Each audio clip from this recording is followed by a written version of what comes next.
Rarely in history do we witness such a dramatic series of events that permanently change the world and continue to shape people's lives even 200 years after they occur. Events that can teach us so much and help us better understand the world around us. Events that still plague the world even today. Good day, good people. Welcome to History and Beyond, where today we dive deep into a revolution that many claim to be one of the most significant moments in the entire history of the human race. Today we discuss the French Revolution. We often forget just how bloody and brutal the French Revolution actually was, how miserable but also how scared and lost people felt in the chaos and terror that unfolded around them. We must not underestimate the brutality that people endured to fight for basic human rights that some countries still struggle to achieve today. Don't worry, you will not have to endure any brutality, because I'm here to guide you through this indescribably complicated hell. Subscribe and let's dive deep into the French Revolution. Let's go!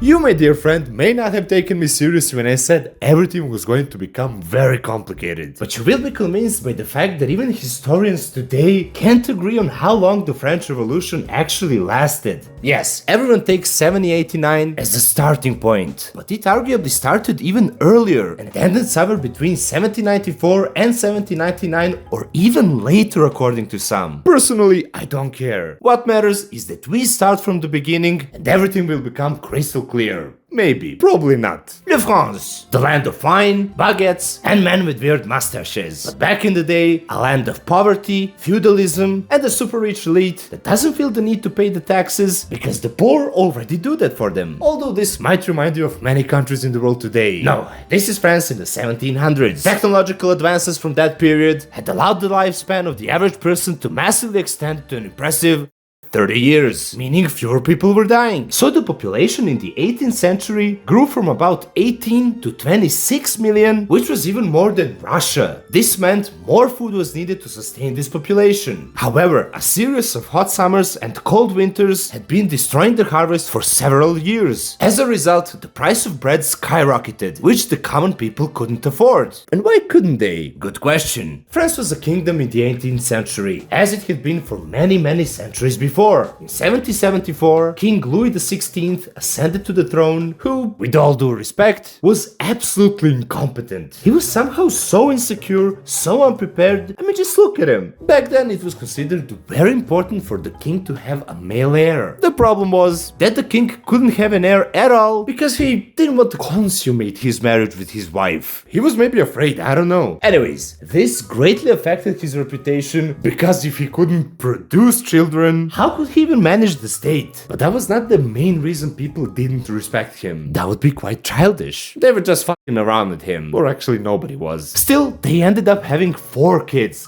God knows how. The king and his lovely wife, Marie Antoinette, enjoyed organizing lavish parties on which they spent insane amounts of money. While at the same time, the people they were leading were starving. These parties were attended only by the nobility who also had loads of cash. So what if they had loads of cash? At least they paid their taxes. They didn't pay their taxes. Look, the French society was divided into 3 estates. First was the clergy, second the nobility, and both had various privileges, loads of cash, and often weren't exactly obliged to pay taxes. While the third estate, us, the common peasants, had to carry them on their backs and were the only ones who actually had to pay a lot of different taxes. Plus keep in mind that feudalism was still a thing, so yeah. It's worth mentioning that the third estate included both the peasants and the educated people, as well as the bourgeoisie, which did have solidly deep pockets, but not deep enough to have the privileges of the higher estates. At the same time, on the world stage, France was fighting for dominance over North America, more importantly, over Europe, against a longtime enemy, the British. After a significant loss in the 7 Years' War, which we can maybe even view as one of the first world wars before World War I, France found itself in financial trouble.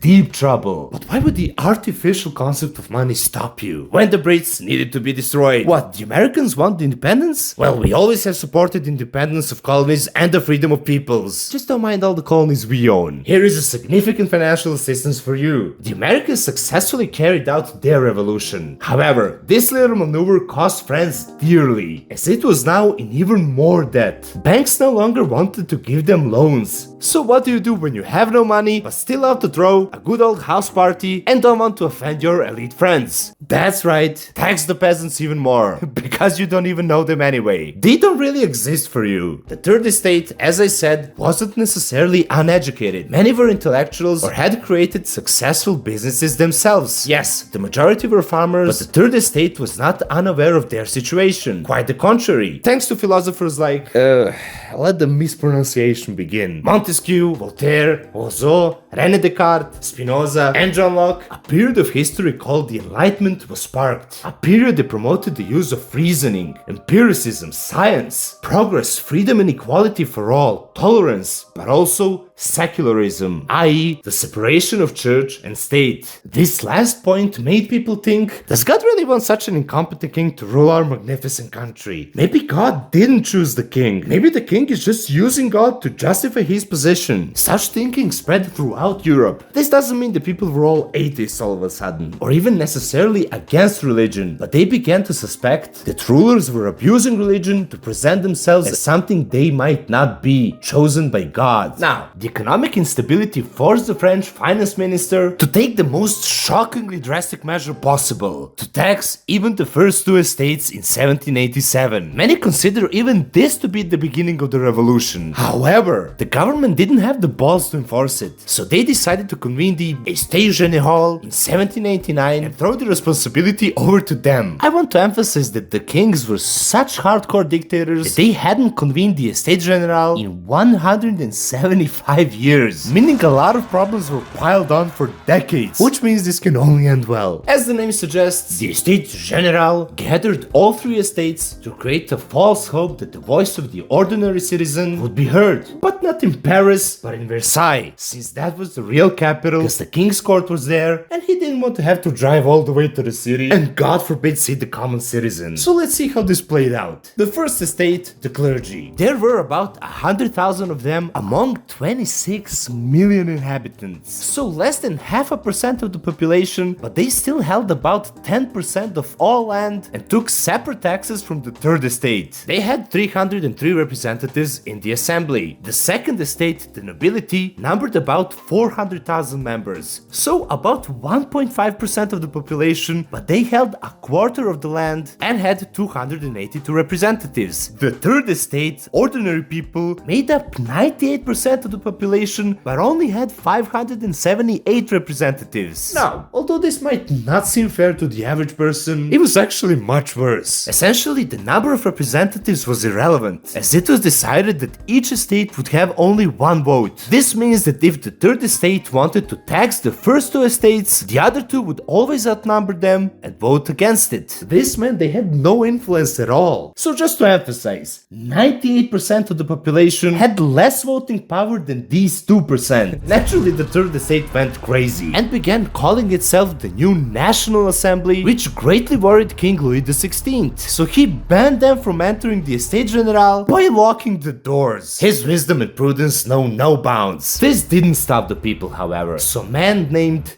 Guillotine suggested they continue their work in a nearby indoor tennis court, where they took an oath not to disperse until they brought the new constitution to France. Seeing that the third estate wouldn't back down, the king had to relent and officially support and push the higher estates to participate in the new assembly, which now changed its name to the National Constituent Assembly. This hesitation of the king regarding the assembly began to worry the assembly itself, and also the people back in Paris, as it seemed like he didn't want it to. And I forgot to mention that he brought the army around Paris, so the paranoia was justified. Plus, Louis also dismissed the finance minister who had tried to impose taxes on the nobility and the clergy. It seemed like the king had completely turned against the third estate. Paranoia turned into a revolt, and on July 14th, 1789, thousands of Parisians stormed the Hôtel des Invalides. I'm so sorry.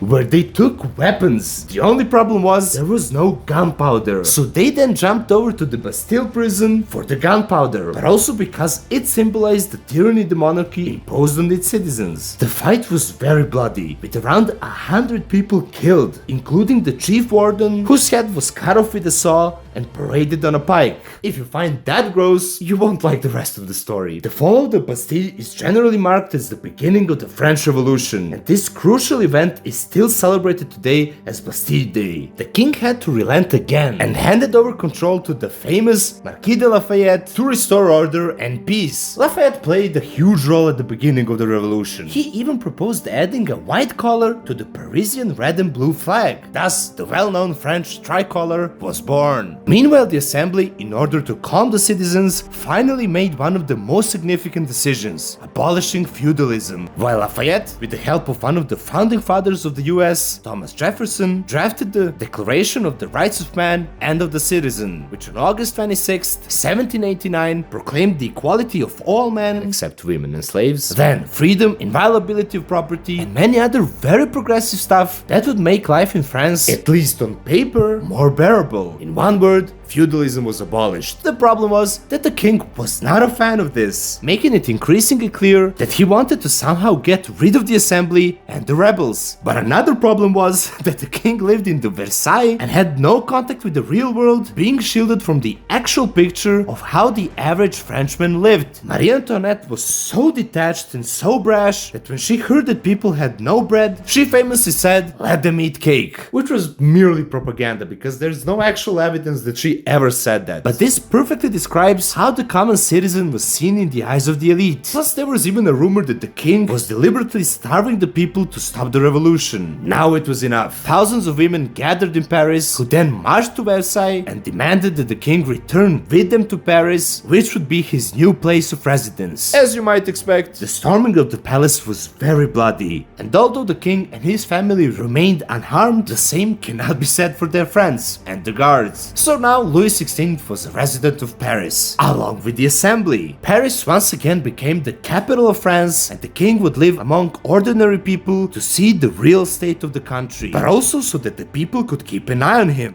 Due to the king's treatment of the citizens, the assembly constantly tried to reduce his real power and to create a constitutional monarchy where the king would have more of a ceremonial role with the right of a veto, while the assembly would have the real power. The nobility and the clergy fled to surrounding countries, and all church property was nationalized, meaning no one had to pay taxes to the clergy anymore. As the assembly was now finally preparing to draft the first constitution, a brief period of apparent peace and prosperity ensued. In 1790, everyone celebrated the fall of the Bastille, including the king. I bet that was very sincere of him. However, within the assembly, a division arose. A division that would plunge the country into a period of terror.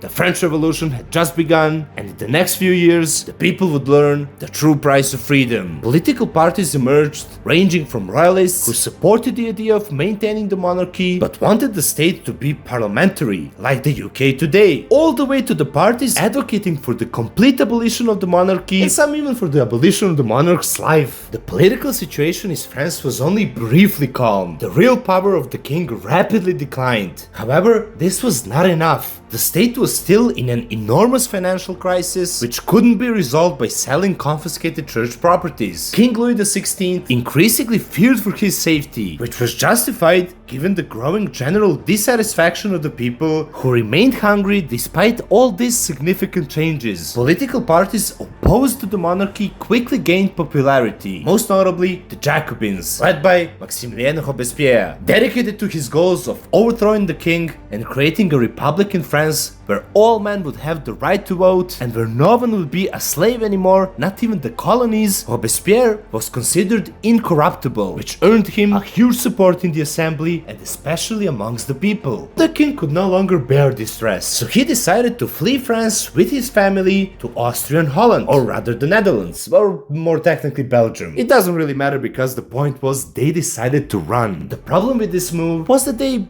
didn't disguise themselves very well. And when you're the most recognizable person in the kingdom, the king, it's really easy to spot you. Thus, they were recognized in the town of Varennes, near the border with Belgium, where they were arrested and returned to Paris. The king's flight had enormous psychological consequences for the populace. The king has now betrayed us. He fled from his own people. For the past 2 years, it seemed that Louis somewhat supported the changes and the modernization of France. It turned out he accepted all of the changes just to remain the leader of the country by any means necessary. Shocking, I know. This fight proved he didn't care about any progress, but only about himself. So the assembly finally made a decision, reducing the king to a mere figure without any real power. France was now officially a constitutional monarchy. However, this was still not enough, and Robespierre and the Jacobins called for the establishment of a republic. People rebelled against the king and gathered on the Champ de Mars to sign a petition to depose the king. Lafayette, who was a royalist, suppressed the gathering by force. His guard killed up to 50 people that day. This move made it clear that the idea of a unified France was absurd. Royalists and the Jacobins were on completely opposite sides of the political spectrum, and this massacre didn't help calm things down. On the contrary, it only further popularized the Jacobins, while the reputation of the royalists became imaginary. The first constitution was written on September the 3rd, 1791, and the assembly again changed its name to the Legislative Assembly. Don't even bother trying to remember all these names, cause this one lasted only for a year. Meanwhile, other European monarchs were afraid that they might face a similar fate in their own countries, so they looked for any way to help Louis, and if necessary, even go to war against France to crush the revolution and restore the king as an absolute ruler. However, before they could even declare war on France, France declared war on Austria, because prevention is the best cure. But it didn't go well for France, because the country was in such chaos that it couldn't even organize itself properly. Also, one important detail: Marie Antoinette was the sister of the Holy Roman Emperor and the daughter of the Habsburg Empress, so she was related to the rulers of the countries against which the French people were now at war. People had no clue what was happening. Foreign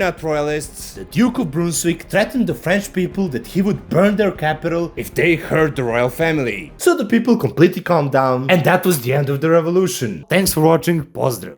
Actually, the people went crazy, and they stormed the palace where the king lived on August 10th, 1792, where after a bloody fight in which over 800 people died, Louis XVI barely saved his head by fleeing to the assembly. Unfortunately for him, there he was met by the Jacobins, who stripped him of his title of king and completely reversed the situation in September by declaring France a republic. This meant the assembly changed its name again, this time to the National Convention. At the head of this new state was Robespierre, who initially opposed the use of death penalty in order to deal with his enemies. However, he now believed that there was no more time for sentimentality, and the guillotine became his favorite instrument for carrying out the revolution. Anyone who opposed him would feel the cold touch of steel on their neck. The guillotine was considered a humane way to take someone's life. I mean, compared to how they executed convicts in the Middle Ages, this was indeed better. But the man named Guillotine did not invent this device. He only suggested its use because it was the most effective and painless way of execution, and any member of any estate would be killed in the same way, emphasizing the equality of all citizens. Very generous. And there was no end to his generosity, as Robespierre's Jacobins now arrested anyone who seemed like an opponent of the revolution. The prisons were practically full, which meant that those prisons would become the headquarters for making big plans for the counter-revolution. Georges Danton, Robespierre's for now friend, tried to control the losses in the war by forcing people to go and fight. What's most surprising is that given the enemy's army was approaching Paris, a sense of national responsibility awoke in the people. Courage, more courage, forever courage, and the homeland was saved. And indeed, many people went to the front, and France even won some battles. But no one was there to guard the capital, where the fear was growing of prisons full of people who were against the revolution, and who would, in case the enemy actually reached Paris, maybe even collaborate with them. In response to this, Jean-Paul Marat hyped people through his newspaper to storm all the prisons across the country and kill as many prisoners as possible. This led to the bloody September massacres, when in just a few days 1,600 people were killed. But the one because of whom the whole revolution started, the one who represented the symbol of the tyrannical monarchy, King Louis XVI, was still alive. The assembly was hesitant about what to do with him. The Girondins, who also wanted France to become a republic, were moderate with the punishment and wanted just to exile him. However, this was a critical time. wartime. And if the king was considered a traitor during the war, the king deserved death. This logic was followed by Robespierre's Jacobins, the Montagnards. Both groups were originally Jacobins, but they split due to different views. The assembly eventually voted on what to do with Louis, and by one single vote, they decided that his life had run its course. Stripped of his title, King Louis XVI, now just Louis Capet, was executed on January 21st, 1793, in the same way as all other citizens. His fate was also shared by the cake enjoyer. The revolution entered a new phase. If the king wasn't safe, no one was. Panic spread throughout the country and Europe. What would be the fate of other kings? France soon found itself at war with almost the entire continent, and considering the internal state of the country, you can only imagine how it fared on the fronts. The Girondins wanted the revolution to calm down a bit, for people to catch their breath, fearing that the country would plunge into civil war. However, the increasingly influential Jean-Paul Marat accused them of being traitors to the revolution and demanded their heads, so the people radicalized rapidly. This meant that the Montagnards gained enormous popularity and Robespierre, as their leader, became a dictator. The period of terror had begun. In the next few months, a dramatic series of events and changes followed. France was now explicitly against the church, and the so-called cult of reason prevailed, which wasn't really all that reasonable. The normal Christian calendar was abolished and replaced with the calendar where each minute had 100 seconds, each hour 100 minutes, and each day 10 hours. The months had random names like flower, seed, meadows. They did this so that the people wouldn't know when Sunday, God's day, was. And the population was truly lost.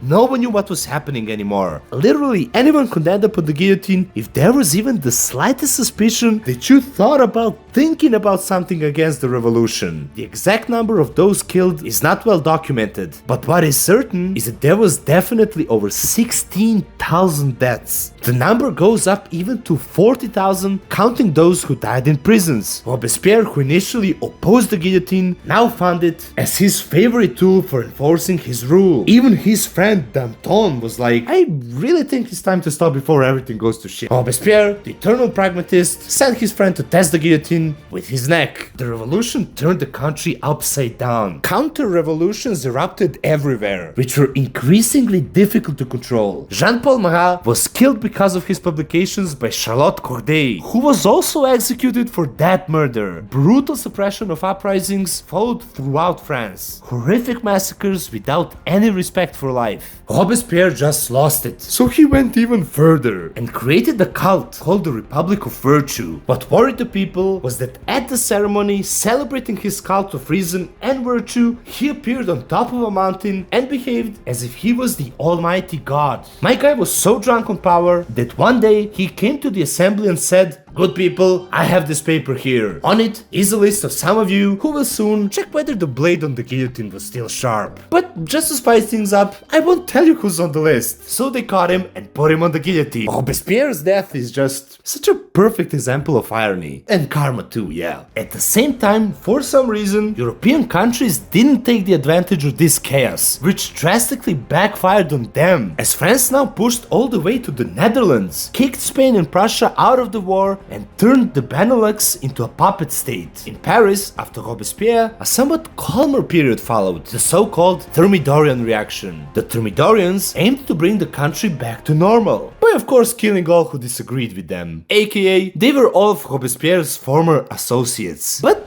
they still drafted a new constitution in 1795, which again changed the name of the assembly to the Directory. Now the country would be led by 5 directors in order to prevent any one person from having too much power again. However, this government was corrupt, incompetent. They just sucked. But someone who was competent was currently breaking through the Italian front. The one and only Napoleon Bonaparte. With his legendary leadership of the army, Napoleon instilled fear into to the Habsburgs, who immediately signed peace with France. He also previously crushed a royalist uprising, proving to the people that he was on the side of the revolution. This made him very popular amongst them. Finally, someone capable, a patriot, and on the side of the revolution. Plus, seeing how the Directory was the complete opposite of what the people wanted, Napoleon realized it was time to take matters into his own hands. So, on November 9th, 1799, Bonaparte carried out a coup d'etat to establish a dictatorship, ending the revolution.